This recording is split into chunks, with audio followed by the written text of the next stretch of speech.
ਵਾਹਿਗੁਰੂ ਜੀ ਕਾ ਖਾਲਸਾ ਵਾਹਿਗੁਰੂ ਜੀ ਕੀ ਫਤਿਹ। ਸ਼ਲੋਕ।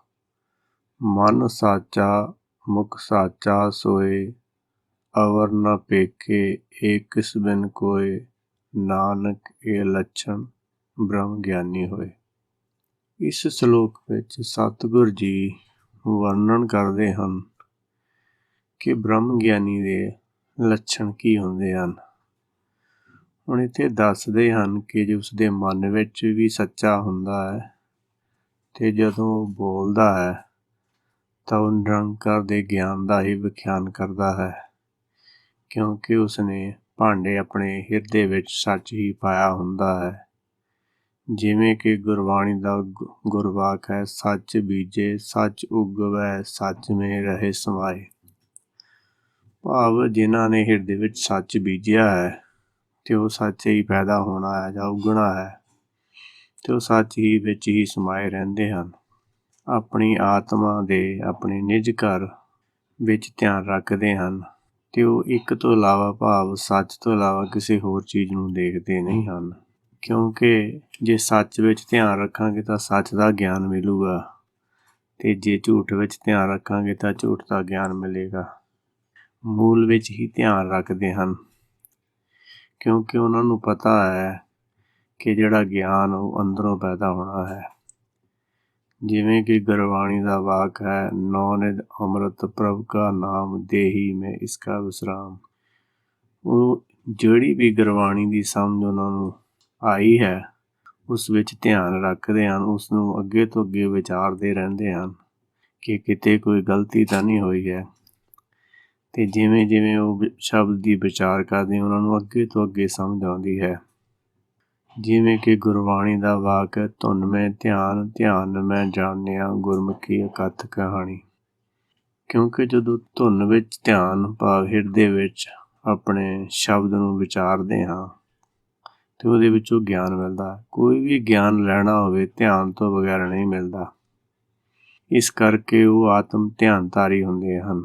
ਉਹਨਾਂ ਨੂੰ ਪਤਾ ਹੈ ਕਿ ਹਰ ਵਿਸਰਤ ਸਦਾ ਖੁਆਰੀ, ਤਾਕੋ ਧੋਖਾ ਕਹਾਂ ਵਿਆਪੇ ਜਾ ਕੋ ਓਟ ਤਿਆਰੀ।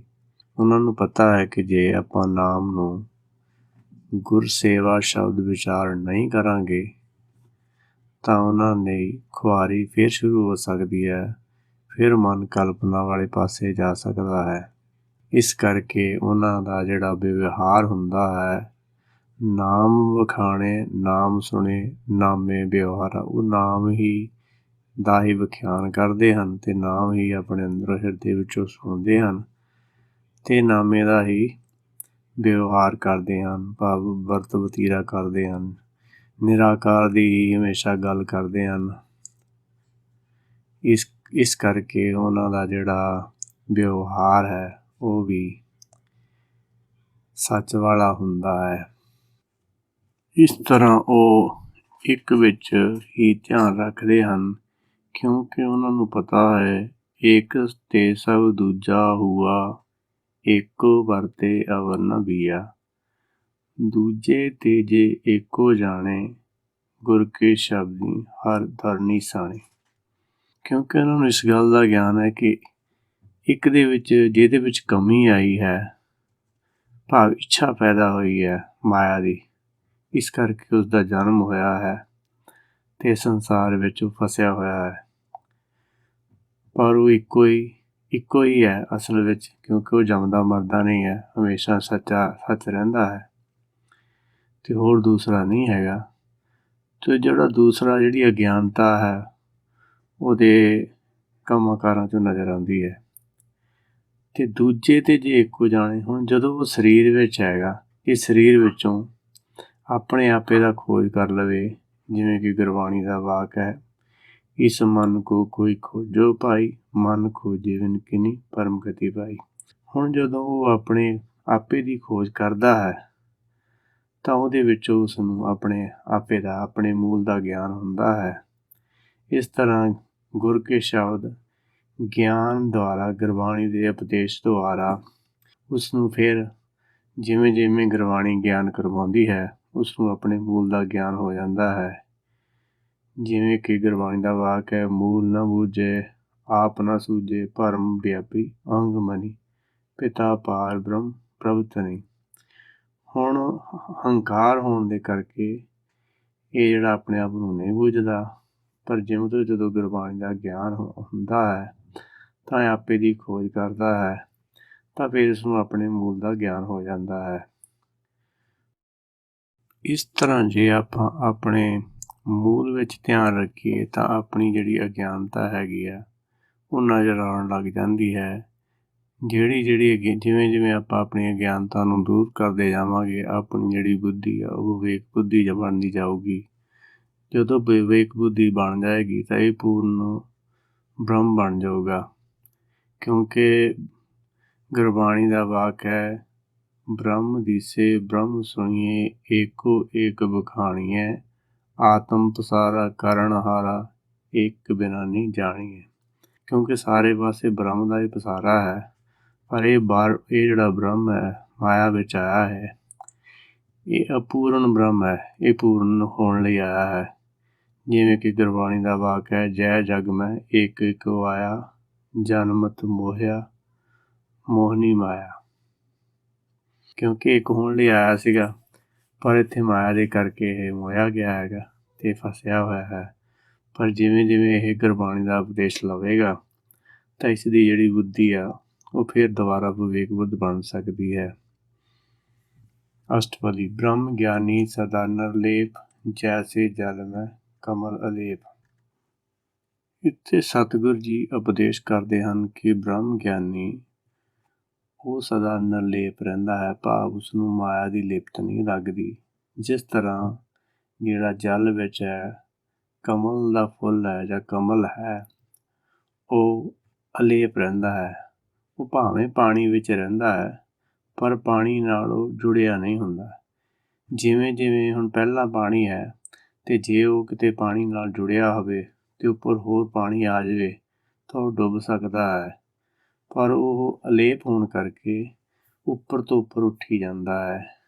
ਜਿਵੇਂ ਕਿ ਤੁਸੀਂ ਦੇਖਿਆ ਹੋਊਗਾ, ਹੜ੍ਹਾਂ ਦੇ ਦਿਨਾਂ ਵਿੱਚ ਜਿਹੜੀ ਆਪਾਂ ਫਸਲ ਬੀਜੀ ਹੁੰਦੀ ਹੈ, ਪਾਣੀ ਉਹਦੇ ਉੱਪਰ ਦੀ ਚਲੇ ਜਾਂਦਾ ਹੈ। ਜੋ ਵੀ ਖੇਤੀਬਾੜੀ ਕੀਤੀ ਹੁੰਦੀ ਹੈ ਉਹ ਮਿੱਟੀ ਨਾਲ ਜੁੜੀ ਹੁੰਦੀ ਹੈ, ਮਿੱਟੀ ਨਾਲ ਜੁੜੀ ਹੋਣ ਕਰਕੇ ਉੱਪਰ ਨਹੀਂ ਉੱਠ ਸਕਦੀ ਤੇ ਪਾਣੀ ਉਹਦੇ ਉੱਪਰ ਦੀ ਹੋ ਜਾਂਦਾ ਹੈ। ਪਰ ਜਿਹੜਾ ਕਮਲ ਹੈ ਉਹ ਜਿੰਨਾ ਮਰਜ਼ੀ ਪਾਣੀ ਆਈ ਜਾਵੇ ਉਹ ਉਹਦੇ ਉੱਪਰ ਤੋਂ ਉੱਪਰ ਉੱਠਦਾ ਰਹਿੰਦਾ ਹੈ, ਕਿਉਂਕਿ ਉਹ ਪਾਣੀ ਨਾਲ ਜੁੜਿਆ ਨਹੀਂ ਹੈਗਾ। ਇਸੇ ਤਰ੍ਹਾਂ ਬ੍ਰਹਮ ਗਿਆਨੀ ਜਿਹੜਾ ਹੈਗਾ ਉਹ ਸੰਸਾਰ ਵਿੱਚ ਰਹਿੰਦਾ ਹੋਇਆ ਸੰਸਾਰ ਤੋਂ ਅਲੇਪ ਰਹਿੰਦਾ ਹੈ। ਜਿਵੇਂ ਕਿ ਗੁਰਬਚਨ ਹੈ, ਭਾਉ ਭਗਤੀ ਭਗਵਾਨ ਸੰਗੀ, ਮਾਇਆ ਲਿਪਤ ਨ ਰੰਚ, ਨਾਨਕ ਵਿਰਲੇ ਪਾਈਐ ਜੋ ਨਾ ਰਚੇ ਪ੍ਰਪੰਚ।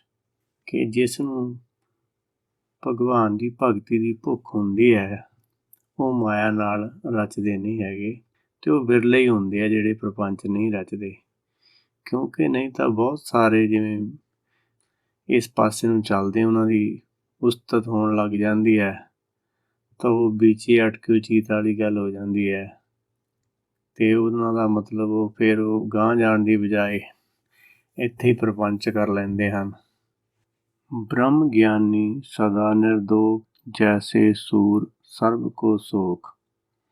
ਹੁਣ ਬ੍ਰਹਮ ਗਿਆਨੀ ਜਿਸ ਤਰ੍ਹਾਂ ਸੂਰਜ ਹਰੇਕ ਨੂੰ ਜਿਹੜੀ ਗਰਮੀ ਆ ਜਾਂ ਧੁੱਪ ਉਹ ਬਰਾਬਰ ਦਿੰਦਾ ਹੈ, ਇਸੇ ਤਰ੍ਹਾਂ ਬ੍ਰਹਮ ਗਿਆਨੀ ਹਮੇਸ਼ਾ ਹੀ ਬਿਨਾਂ ਕਿਸੇ ਜਾਤ ਪਾਤ ਦੇ, ਊਚ ਨੀਚ ਦੇ, ਵੱਡੇ ਛੋਟੇ ਦੇ, ਜਿਵੇਂ ਹਰੇਕ ਨੂੰ ਬਰਾਬਰ ਜਿੰਨੀ ਕਿਸੇ ਨੂੰ ਲੋੜ ਹੁੰਦੀ ਆ ਉਹਨੂੰ ਗਿਆਨ ਦੇਣ ਵਿੱਚ ਮਦਦ ਕਰਦਾ ਹੈ। ਜਿਸ ਤਰ੍ਹਾਂ ਸੂਰਜ ਵੀ ਗੰਦੀ ਜਗ੍ਹਾ ਜਾਂ ਉਹਦੇ ਲਈ ਕੋਈ ਮਾੜੀ ਜਾਂ ਗੰਦੀ ਜਗ੍ਹਾ ਨਹੀਂ ਹੈ, ਹਰ ਇੱਕ ਜਗ੍ਹਾ ਉਹਦੀ ਧੁੱਪ ਜਿਹੜੀ ਹੈਗੀ ਉਹ ਬਰਾਬਰ ਹਰੇਕ ਚੀਜ਼ ਨੂੰ ਲੱਗਦੀ ਹੈ, ਤੇ ਉਹਦੇ ਹਿਸਾਬ ਨਾਲ ਉਹ ਸਾਰਿਆਂ ਨੂੰ ਬਰਾਬਰ ਤਪਸ਼ ਦਿੰਦਾ ਹੈ। ਇਸੇ ਤਰ੍ਹਾਂ ਬ੍ਰਹਮ ਗਿਆਨੀ ਵੀ ਕਿਸੇ ਦਾ ਵੀ ਕੋਈ ਜਾਤ ਪਾਤ ਜਾਂ ਊਚ ਨੀਚ ਨਹੀਂ ਦੇਖਦਾ, ਤੇ ਹਰੇਕ ਨੂੰ ਬਰਾਬਰ ਜਿੰਨਾ ਕਿਸੇ ਨੂੰ ਜ਼ਰੂਰਤ ਹੈ ਉਹਨੂੰ ਗਿਆਨ ਦਿੰਦਾ ਹੈ। ਬ੍ਰਹਮ ਗਿਆਨੀ ਕੈ ਦ੍ਰਿਸ਼ਟ ਸਮਾਨ, ਜੈਸੇ ਰਾਜ ਰੰਕ ਕੋ ਲਾਗੈ ਤੁਲ ਪਵਾਨ। ਹੁਣ ਜਿਸ ਤਰ੍ਹਾਂ ਕੋਈ ਰਾਜਾ ਜਾਂ ਰੰਕ ਹੈਗਾ ਉਹਨੂੰ ਜਿਹੜੀ ਹਵਾ ਬਰਾਬਰ ਲੱਗਦੀ ਹੈ ਜਾਂ ਬਰਾਬਰ ਫਾਇਦਾ ਉਹਦਾ ਲੈਂਦੇ ਹਨ ਸਾਰੇ। ਇਸੇ ਤਰ੍ਹਾਂ ਬ੍ਰਹਮ ਗਿਆਨੀ ਦੀ ਦ੍ਰਿਸ਼ਟੀ ਜਿਹੜੀ ਹੈ ਉਹ ਬਰਾਬਰ ਹੁੰਦੀ ਹੈ। ਜਿਸ ਤਰ੍ਹਾਂ ਪਵਨ ਦਾ ਸੁਭਾਅ, ਇਸੇ ਤਰ੍ਹਾਂ ਬ੍ਰਹਮ ਗਿਆਨੀ ਦਾ ਸੁਭਾਅ ਹੁੰਦਾ ਹੈ। ਬ੍ਰਹਮ ਗਿਆਨੀ ਕੈ ਧੀਰਜ ਏਕ, ਜਿਉ ਵਸਦਾ ਕਉ ਖੋਦੇ ਕਉ ਚੰਦਨ ਲੇਪ। ਹੁਣ ਇਸ ਪੰਕਤੀ ਵਿੱਚ ਸਤਿਗੁਰੂ ਜੀ ਉਪਦੇਸ਼ ਕਰਦੇ ਹਨ ਕਿ ਬ੍ਰਹਮ ਗਿਆਨੀ ਦਾ ਜਿਹੜਾ ਧੀਰਜ ਹੁੰਦਾ ਉਹ ਡੋਲਦਾ ਨਹੀਂ ਹੈ। ਜਿਸ ਤਰ੍ਹਾਂ ਧਰਤੀ ਨੂੰ ਕੋਈ ਚਾਹੇ ਖੋਦੇ ਤੇ ਚਾਹੇ ਕੋਈ ਚੰਦਨ ਲੇਪ ਕਰੇ, ਉਹਨੂੰ ਕੋਈ ਫਰਕ ਨਹੀਂ ਪੈਂਦਾ। ਇਸੇ ਤਰ੍ਹਾਂ ਬ੍ਰਹਮ ਗਿਆਨੀ ਦਾ ਜਿਹੜਾ ਧੀਰਜ ਹੈ, ਹੌਸਲਾ ਹੈ, ਅਡੋਲਤਾ ਹੈ, ਅਵਸਥਾ, ਸਹਿਜ ਅਵਸਥਾ ਹੈ, ਉਹਦੇ ਵਿੱਚ ਵਿਘਨ ਨਹੀਂ ਪਾਇਆ ਜਾ ਸਕਦਾ ਜਾਂ ਉਹਨੂੰ ਉਸਦੇ ਸੱਚ ਤੋਂ ਡਲਾਇਆ ਨਹੀਂ ਜਾ ਸਕਦਾ। ਬ੍ਰਹਮ ਗਿਆਨੀ ਕਾ ਇਹ ਗਨਾਓ, ਨਾਨਕ ਜਿਉ ਪਾਵਕ ਕਾ ਸਹਿਜ ਸੁਭਾਉ।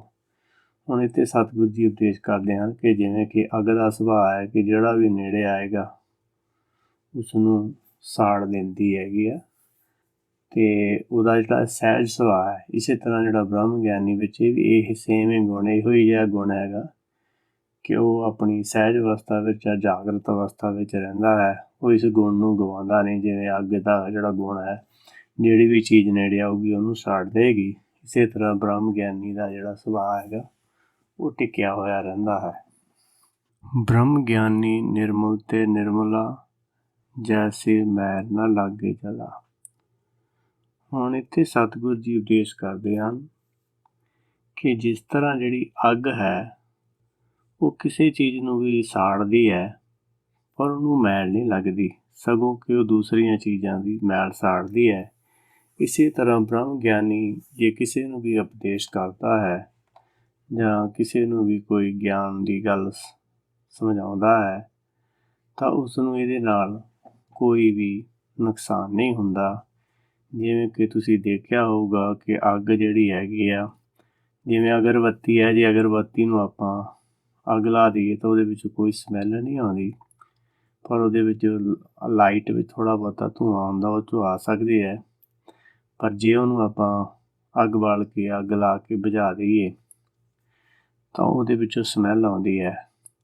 ਇਸ ਤਰ੍ਹਾਂ ਜਿਹੜੀ ਅੱਗ ਹੈਗੀ ਹੈ, ਅਗਨੀ ਕਹਿ ਲਓ, ਜਿਹੜੀ ਵੀ ਚੀਜ਼ ਹੈ ਉਹਨੂੰ ਸਾੜ ਦਿੰਦੀ ਹੈ ਅਤੇ ਸਾੜਨ ਦੇ ਨਾਲ ਅੱਗ ਨੂੰ ਮੈਲ ਨਹੀਂ ਲੱਗਦੀ, ਅੱਗ ਫਿਰ ਵੀ ਸਾਫ਼ ਦੀ ਸਾਫ਼ ਹੀ ਰਹਿੰਦੀ ਹੈਗੀ ਹੈ। ਇਸੇ ਤਰ੍ਹਾਂ ਬ੍ਰਹਮ ਗਿਆਨੀ ਦਾ ਜਿਹੜਾ ਗਿਆਨ ਹੈ ਜਾਂ ਉਹਦੀ ਅਵਸਥਾ ਹੈਗੀ ਉਹ ਨਿਰਮਲ ਹੀ ਰਹਿੰਦੀ ਹੈ, ਚਾਹੇ ਉਹ ਜਿਹੜੇ ਮਰਜ਼ੀ ਬੰਦੇ ਦੇ ਨਾਲ ਜਾਂ ਹੋਰ ਦੂਸਰੇ ਮੱਤਾਂ ਦੇ ਨਾਲ ਚਰਚਾ ਕਰੋਗੇ। ਬ੍ਰਹਮ ਗਿਆਨੀ ਕੇ ਮਨ ਹੋਏ ਪ੍ਰਗਾਸ, ਜੈਸੇ ਧਰ ਉੱਪਰ ਆਕਾਸ਼। ਬ੍ਰਹਮ ਗਿਆਨੀ ਦੇ ਮਨ ਵਿੱਚ ਇੰਨਾ ਚਾਨਣ ਹੁੰਦਾ ਹੈ, ਭਾਵ ਉਸ ਨੂੰ ਅੰਦਰ ਇੰਨਾ ਗਿਆਨ ਹੁੰਦਾ ਹੈ ਕਿ ਜਿਸ ਤਰ੍ਹਾਂ ਧਰਤੀ ਦੇ ਉੱਪਰ ਆਕਾਸ਼ ਹੈ, ਕਿਉਂਕਿ ਸਾਰਾ ਕੁਛ ਗਗਨ ਦੇ ਵਿੱਚ ਹੀ ਹੈ। ਧਰਤੀ ਵੀ ਗਗਨ ਵਿੱਚ ਡੋਲਦੀ ਹੈਗੀ ਹੈ ਅਤੇ ਆਕਾਸ਼ ਵਿੱਚ ਕੀ ਹੈਗਾ, ਜੋਤ ਹੈ ਤੇ ਮਾਇਆ ਹੈ। ਜਿਵੇਂ ਕਿ ਗੁਰਬਾਣੀ ਦਾ ਵਚਨ ਹੈ, ਮਾਇਆ ਬ੍ਰਹਮ ਰਵੈ ਸਦ ਸੰਗ, ਕਿ ਮਾਇਆ ਤੇ ਜਿਹੜਾ ਬ੍ਰਹਮ ਹਮੇਸ਼ਾ ਰਹਿੰਦਾ ਹੈ। ਕਿਉਂਕਿ ਜਿਹੜੀ ਮਾਇਆ ਤੇ ਇਹਨਾਂ ਲੋਕਾਂ ਵਿੱਚ ਮਾਇਆ ਹੀ ਹੈਗੀ ਆ। ਜੋ ਕੁਛ ਅੱਖਾਂ ਨਾਲ ਨਜ਼ਰ ਆਉਂਦਾ ਹੈ, ਜਦੋਂ ਆਪਣਾ ਧਿਆਨ ਤ੍ਰਿਕੁਟੀ ਵਿੱਚ ਜਾਂਦਾ ਹੈ, ਜੋ ਕੁਛ ਅੱਖਾਂ ਨਾਲ ਦਿਸਦਾ ਹੈ ਸਾਰੀ ਮਾਇਆ ਹੀ ਹੈ। ਪਰ ਜੋ ਅੱਖਾਂ ਨਾਲ ਨਹੀਂ ਦਿਸਦਾ ਹੈਗਾ ਉਹ ਜੋਤ ਹੈ, ਉਹ ਚਾਨਣ ਹੈ, ਪਰ ਉਹ ਕੋਈ ਚਾਨਣ ਦੇਖਣ ਵਾਲਾ ਨਹੀਂ ਹੈਗਾ। ਜਿਵੇਂ ਕਿ ਆਪਾਂ ਕਿਸੇ ਦਾ ਗਿਆਨ ਘੱਟ ਹੋਵੇ, ਆਪਾਂ ਉਹਨੂੰ ਕਹਿੰਦੇ ਇਹਦੀ ਜੋਤ ਘੱਟ ਹੈ। ਹੁਣ ਇਹਦਾ ਮਤਲਬ ਇਹ ਹੁੰਦਾ ਕਿ ਉਹਦੇ ਕੋਲ ਗਿਆਨ ਥੋੜ੍ਹਾ ਹੈ, ਬਾਕੀ ਗਿਆਨ ਕੋਈ ਦੇਖਣ ਵਾਲੀ ਚੀਜ਼ ਨਹੀਂ ਹੈਗੀ ਹੈ। ਇਸ ਤਰ੍ਹਾਂ ਬ੍ਰਹਮ ਗਿਆਨੀ ਨੂੰ ਤਿੰਨਾਂ ਲੋਕਾਂ ਦਾ ਗਿਆਨ ਹੁੰਦਾ ਹੈਗਾ ਅਤੇ ਉਹਨੂੰ ਪਤਾ ਹੈਗਾ ਕਿ ਜਿਹੜਾ ਜੇ ਤਾਂ ਹੁਕਮ ਦੇ ਨਾਲ ਜੁੜਿਆ ਰਹੂਗਾ ਤਾਂ ਉਹ ਸੱਚਖੰਡ ਵਿੱਚ ਹੈਗਾ, ਪਰ ਜੇ ਉਹ ਕਲਪਨਾ ਕਰਦਾ ਤਾਂ ਕਲਯੁੱਗ ਵਿੱਚ ਹੈਗਾ। ਜਿਵੇਂ ਕਿ ਗੁਰਬਾਣੀ ਦਾ ਵਾਕ ਹੈ, ਇੱਕ ਘੜੀ ਨਾ ਮਿਲਤੇ ਤਾਂ ਕਲਯੁੱਗ ਹੋਤਾ, ਹੁਣ ਕਦ ਮਿਲੀਏ ਪ੍ਰੀਤ ਤੁਧ ਭਗਵੰਤਾ। ਭਾਵ ਜੇ ਹੁਕਮ ਵਿੱਚ ਚੱਲਦਾ ਤਾਂ ਫਿਰ ਸਤਿਯੁਗ ਵਿੱਚ ਹੈ, ਪਰ ਜੇ ਇਹ ਕਲਪਨਾ ਕਰਦਾ ਤਾਂ ਕਲਯੁੱਗ ਵਿੱਚ ਹੈਗਾ। ਇਸ ਤਰ੍ਹਾਂ ਉਸ ਨੂੰ ਇਹ ਸਾਰਾ ਗਿਆਨ ਹੈਗਾ ਕਿ ਜਿਵੇਂ ਕਿ ਭਗਤ ਕਬੀਰ ਜੀ ਦਾ ਵਚਨ ਹੈ, ਤ੍ਰਿਤੀਆ ਤੀਨੇ ਸਮ ਕਰ ਲਿਆਵੇ ਆਨੰਦ ਮੂਲ, ਪੁਰਖੋਤਮ ਭਾਵ ਹੈ। ਭਾਵ ਜਦੋਂ ਉਸਨੇ ਆਪਣਾ ਮਨ, ਚਿੱਤ, ਬੁੱਧ ਤੇ ਹੁਕਮ ਸਾਰਾ ਕੁਛ ਆਪਣਾ ਉਹਨੇ ਤਨ ਮਨ ਧਨ ਸਭ ਸੌਂਪ ਗੁਰ ਕੋ ਹੁਕਮ ਮੰਨੀਏ ਪਾਈਏ, ਸਾਰਾ ਉਹਨੇ ਹੁਕਮ ਅੱਗੇ ਸੌਂਪ ਦਿੱਤਾ ਹੁੰਦਾ ਹੈ, ਤਾਂ ਉਹ ਗੁਰ ਸ਼ਬਦ ਸਮਾਵੇ ਅਵਰ ਨਾ ਜਾਣੇ ਕੋਈ ਵਾਲੀ ਅਵਸਥਾ ਵਿੱਚ ਰਹਿੰਦਾ ਹੈ। ਇਸ ਤਰ੍ਹਾਂ ਉਸ ਦੇ ਅੰਦਰ ਜਿਹੜਾ ਮਨ ਵਿੱਚ ਪ੍ਰਗਾਸ ਹੈਗਾ, ਮਨ ਵਿੱਚ ਕੀ ਹੈ, ਮਨ ਵਿੱਚ ਤਾਂ ਸਿਰਫ ਕਲਪਨਾਵਾਂ ਹੀ ਹੈਗੀਆਂ ਮਾਇਆ ਦੀਆਂ, ਹੋਰ ਇਹਦੇ ਵਿੱਚ ਕੁਛ ਨਹੀਂ ਹੈਗਾ। ਤੇ ਇਸ ਕਰਕੇ ਉਹਦੇ ਮਨ ਵਿੱਚ ਇੰਨਾ ਪ੍ਰਗਾਸ ਹੁੰਦਾ ਜਿਵੇਂ ਧਰਤੀ ਤੇ ਆਕਾਸ਼ ਹੈ। ਬ੍ਰਹਮ ਗਿਆਨੀ ਕੈ ਮਿੱਤਰ ਸਤਰ ਸਮਾਨ, ਬ੍ਰਹਮ ਗਿਆਨੀ ਕੈ ਨਾਹੀ ਵਿਮਾਨ। ਹੁਣ ਬ੍ਰਹਮ ਗਿਆਨੀ ਜਿਹੜਾ ਹੈਗਾ ਉਹਦੇ ਲਈ ਸਾਰੇ ਹੀ ਬਰਾਬਰ ਹੁੰਦੇ ਹਨ, ਕਿਉਂਕਿ ਉਹ ਜੋਤ ਲੈਵਲ 'ਤੇ ਦੇਖਦਾ ਹੈ। ਉਹਨੂੰ ਇਸ ਚੀਜ਼ ਦਾ ਗਿਆਨ ਹੈ ਕਿ ਇਹ ਵਿਸ਼ਵ ਸੰਸਾਰ ਜੋ ਤੁਮ ਦੇਖਦੇ ਇਹੋ ਹਰ ਕਾ ਰੂਪ ਹੈ, ਕਿ ਸਾਰਾ ਕੁਛ ਹਰ ਦਾ ਰੂਪ ਹੈ।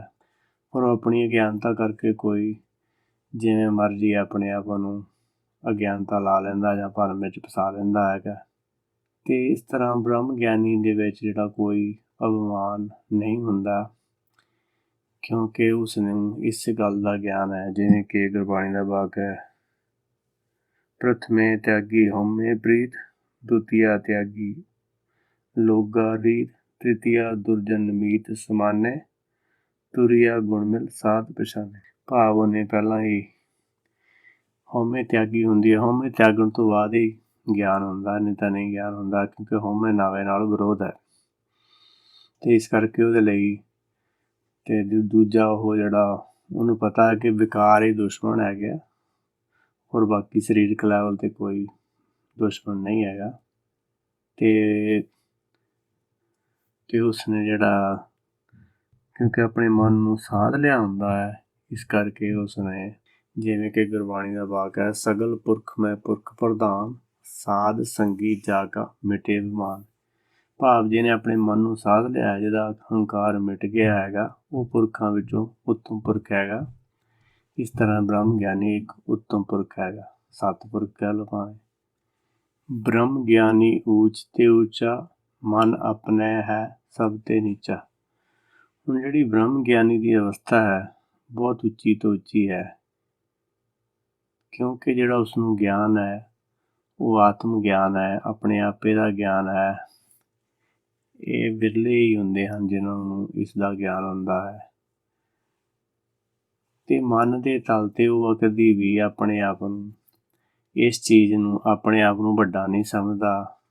ਹਮੇਸ਼ਾ ਹੀ ਜੇ ਉਹਨੂੰ ਕੋਈ ਕਹੇ ਵੀ ਤੂੰ ਬਹੁਤ ਉੱਚਾ, ਤਾਂ ਇਹ ਗੱਲ ਨੂੰ ਮੰਨਦਾ ਨਹੀਂ ਕਿ ਅਸੀਂ ਤਾਂ ਦਾਸ ਹੈ, ਆਪਣੇ ਆਪ ਨੂੰ ਦਾਸ ਮੰਨਦਾ ਹੈ। ਜਿਵੇਂ ਕਿ ਗੁਰਬਾਣੀ ਦਾ ਵਾਕ ਹੈ, ਜੋ ਤੋ ਪ੍ਰੇਮ ਖੇਲਣ ਕਾ ਚਾਓ, ਸਿਰ ਤਲ ਤਲੀ ਗਲੀ ਮੋਰੀ ਆਓ, ਇਤ ਮਾਰਗ ਪੈਰ ਧਰੀਜੇ, ਸਿਰ ਦੀਜੇ ਕਾਣ ਨਾ ਕੀਜੇ। ਹੁਣ ਉਸਨੂੰ ਇਸ ਚੀਜ਼ ਦਾ ਗਿਆਨ ਹੈਗਾ ਕਿ ਇੱਥੇ ਤਾਂ ਤਨ ਮਨ ਧਨ ਸਭ ਸੌਂਪ ਕੇ ਹੁਕਮ ਮੰਨੀਏ ਪਾਏ, ਹੁਕਮ ਨੂੰ ਮੰਨ ਕੇ ਹੀ ਇਸ ਅਵਸਥਾ 'ਤੇ ਪਹੁੰਚਿਆ ਹੈ। ਅਤੇ ਹੁਣ ਉਹ ਇਸ ਅਵਸਥਾ ਨੂੰ ਕਿਵੇਂ ਛੱਡ ਦੇਵੇ ਜਿਹਨੂੰ ਇਸ ਚੀਜ਼ ਦਾ ਗਿਆਨ ਹੈਗਾ। ਇਸ ਤਰ੍ਹਾਂ ਉਹ ਉੱਚੀ ਅਵਸਥਾ ਵਿੱਚ ਰਹਿੰਦਾ ਹੈ, ਪਰ ਜੇ ਉਸ ਦੀ ਕੋਈ ਵਡਿਆਈ ਕਰੇ ਜਾਂ ਨਿੰਦਾ ਕਰੇ, ਉਸ ਨੂੰ ਉਹ ਬਰਾਬਰ ਹੀ ਸਮਝਦਾ ਹੈ, ਕਿਉਂਕਿ ਉਸਨੂੰ ਪਤਾ ਹੈ ਕਿ ਲੋਕ ਕੇ ਨਿੰਦੇ ਬੱਪੜੇ, ਜਿਨ ਮਨ ਨਹੀਂ ਗਿਆਨ। ਕਿ ਲੋਕਾਂ ਨੂੰ ਜਿਹਨੂੰ ਗਿਆਨ ਨਹੀਂ ਉਹ ਵਿਚਾਰਾ ਕੀ ਕਹਿ ਸਕਦਾ ਹੈਗਾ। ਬ੍ਰਹਮ ਗਿਆਨੀ ਸੇ ਜਨ ਪਏ, ਨਾਨਕ ਜਿਨ ਪ੍ਰਭ ਆਪ ਕਰੇ। ਇੱਥੇ ਸਤਿਗੁਰੂ ਜੀ ਉਪਦੇਸ਼ ਕਰਦੇ ਹਨ ਕਿ ਜਿਨ੍ਹਾਂ 'ਤੇ ਪਰਮੇਸ਼ਰ ਦੀ ਕਿਰਪਾ ਹੁੰਦੀ ਹੈ ਉਹ ਜਨ ਹੀ ਬ੍ਰਹਮ ਗਿਆਨੀ ਬਣਦੇ ਹਨ, ਕਿਉਂਕਿ ਜਿਹੜਾ ਸਾਰਾ ਹੀ ਬ੍ਰਹਮ ਗਿਆਨ ਹੈ ਇਹ ਪਰਮੇਸ਼ਰ ਨੇ ਆਪ ਹੀ ਕਰਵਾਇਆ ਹੈ, ਆਪ ਹੀ ਆਪਾਂ ਜਿਵੇਂ ਕਿ ਗੁਰਬਾਣੀ ਦਾ ਵਾਕ ਹੈ, ਬਾਣੀ ਮੰਤਰ ਮਹਾਂਪੁਰਖਨ ਕੀ, ਇਹ ਬਾਣੀ ਮੰਤਰ ਮਹਾਂਪੁਰਖਨ ਕੀ, ਮਨੇ ਅਤਾਰਨ ਮਾਨ ਕੋ। ਕਿ ਇਹ ਜਿਹੜੀ ਬਾਣੀ ਹੈ ਇਹ ਮਨ ਦਾ ਮਾਣ ਤਾਰਨ ਨੂੰ ਮਹਾਂਪੁਰਖ ਭਾਵ ਪਰਮੇਸ਼ਰ ਨੇ ਭੇਜੀ ਹੈ। ਜਿਵੇਂ ਕਿ ਇੱਕ ਹੋਰ ਵਾਕ ਆਉਂਦਾ ਹੈ ਕਿ ਤੁਰ ਕੀ ਬਾਣੀ ਆਈ, ਤਿਨ ਸਗਲੀ ਚਿੰਤ ਮਿਟਾਈ, ਦਿਆਲ ਪੁਰਖ ਮਿਹਰਬਾਨਾ, ਜਨ ਨਾਨਕ ਸੱਚ ਬਖਾਨਾ। ਕਿ ਧੁਰ ਤੋਂ ਆਈ ਹੈਗੀ ਹੈ, ਸੱਚੀ ਬਾਣੀ ਹੈ, ਤੇ ਜਿਹੜੇ ਬਾਣੀ ਦਾ ਜਿਹਨੇ ਬਾਣੀ ਭੇਜੀ ਆ ਤੇ ਉਹ ਬ੍ਰਹਮ ਗਿਆਨ ਦਾ ਵੀ ਜਿਹੜਾ ਟੈਸਟ ਉਹ ਆਪੇ ਲੈਂਦਾ ਹੈਗਾ, ਉਹਦੀ ਪ੍ਰੀਖਿਆ ਆਪੇ ਲੈਂਦਾ ਹੈ। ਇਸ ਕਰਕੇ ਕੋਈ ਆਪਣੀ ਮਰਜ਼ੀ ਨਾਲ, ਜਿਵੇਂ ਕਿ ਅੱਜ ਕੱਲ੍ਹ ਬ੍ਰਹਮ ਗਿਆਨੀ ਦੇ ਸਰਟੀਫਿਕੇਟ ਬਣਦੇ ਫਿਰਦੇ ਹੈ, ਪਰ ਇੱਥੇ ਤਾਂ ਲਿਖਿਆ ਗਿਆ ਕਿ ਬ੍ਰਹਮ ਗਿਆਨੀ ਸੇ ਜਨ ਪੈ ਨਾਨਕ ਜਿਨ ਪ੍ਰਭ ਆਪ ਕਰੇ। ਜਿਨ੍ਹਾਂ ਨੂੰ ਪਰਮੇਸ਼ਰ ਆਪ ਕਰਦਾ ਹੈ, ਆਪ ਉਹਨਾਂ ਦਾ ਟੈਸਟ ਲੈ ਕੇ ਫਿਰ ਉਹਨਾਂ ਤੋਂ ਗੁਰਬਾਣੀ ਦੀ ਵਿਆਖਿਆ ਕਰਾਉਂਦਾ ਹੈ ਅਤੇ ਇਸ ਤਰ੍ਹਾਂ ਉਹ ਟੈਸਟ ਲੈਂਦਾ ਹੈ। ਪਰ ਇਹ ਆਪਣੀ ਮਰਜ਼ੀ ਨਾਲ ਹੀ ਪਤਾ ਨਹੀਂ ਕਿੱਥੇ ਸਰਟੀਫਿਕੇਟ ਵੀ ਦੇਣ ਲੱਗ ਗਏ ਹਨ। ਸੋ ਇਸ ਕਰਕੇ ਸੰਸਾਰ ਵਿੱਚ ਜਿਹੜਾ ਹੈਗਾ ਹਮੇਸ਼ਾ ਹੀ ਇੱਕ ਸੱਚ ਹੁੰਦਾ, ਇੱਕ ਉਹਦਾ ਡੁਪਲੀਕੇਟ ਹੁੰਦਾ ਹੈ। ਜਿਹੜਾ ਡੁਪਲੀਕੇਟ ਹੁੰਦਾ ਉਹਨੂੰ ਬਹੁਤ ਜ਼ਿਆਦਾ ਮਸ਼ਹੂਰੀ ਕਰਨੀ ਪੈਂਦੀ ਹੈ, ਅਤੇ ਸੱਚ ਜਿਹੜਾ ਹੈਗਾ ਸੱਚ ਨੂੰ ਤਾਂ ਸੱਚ ਹੀ ਹੈਗਾ, ਉਹਨੂੰ ਕੁਛ ਕਰਨ ਦੀ ਲੋੜ ਨਹੀਂ ਹੁੰਦੀ, ਉਹ ਆਪਣੇ ਆਪ ਹੀ ਪ੍ਰਗਟ ਹੁੰਦਾ। ਜਿਵੇਂ ਕਿ ਗੁਰਬਾਣੀ ਦਾ ਵਾਕ ਹੈ, ਹਰ ਕਾ ਭਗਤ ਪ੍ਰਗਟ ਨਹੀਂ ਛਪੈ। ਜਿਹੜਾ ਹਰ ਦਾ ਭਗਤ ਹੁੰਦਾ ਹੈ ਉਹ ਪ੍ਰਗਟ ਹੋ ਹੀ ਜਾਣਾ ਹੁੰਦਾ, ਉਹਨੂੰ ਛੁਪਣ ਦੀ ਲੋੜ ਨਹੀਂ ਹੁੰਦੀ। ਅਤੇ ਜਿਵੇਂ ਇਸ ਅਸ਼ਟਪਦੀ ਤੋਂ ਜੇ ਆਪਾਂ ਸਮਝੀਏ ਤਾਂ ਆਪਾਂ ਨੂੰ ਇਸ ਵੱਟੀ 'ਤੇ ਲਾ ਕੇ ਦੇਖੀਏ ਤਾਂ ਅੱਜ ਕੱਲ੍ਹ ਜੋ ਕੁਛ ਚੱਲ ਰਿਹਾ ਹੈ ਅਤੇ ਇਹਦੇ ਹਿਸਾਬ ਨਾਲ ਤਾਂ ਸਭ ਕੁਛ ਜੋ ਕੁਛ ਹੈ ਉਹ ਤੁਹਾਨੂੰ ਪਤਾ ਹੀ ਹੈ। ਜੇ ਤੁਸੀਂ ਗੁਰਬਾਣੀ ਨੂੰ ਸਮਝਦੇ ਹੋ, ਮੰਨਦੇ ਹੋ, ਉਹਦੇ 'ਤੇ ਚੱਲਦੇ ਹੋ ਤਾਂ ਤੁਹਾਨੂੰ ਇਹਨਾਂ ਦਾ ਜਿਹੜਾ ਜੋ ਵੀ ਕਰ ਰਹੇ ਹਨ ਸਾਰਾ ਕੁਛ ਪਤਾ ਹੀ ਹੋਵੇਗਾ, ਜਾਂ ਪਤਾ ਲੱਗ ਸਕਦਾ ਜੇ ਆਪਾਂ ਗੁਰਬਾਣੀ ਨੂੰ ਗੁਰੂ ਸਮਝ ਕੇ ਗੁਰਬਾਣੀ ਤੋਂ ਗਿਆਨ ਲੈਣ ਦੀ ਕੋਸ਼ਿਸ਼ ਕਰਦੇ ਹਾਂ ਤਾਂ। ਵਾਹਿਗੁਰੂ ਜੀ ਕਾ ਖਾਲਸਾ, ਵਾਹਿਗੁਰੂ ਜੀ ਕੀ ਫਤਿਹ।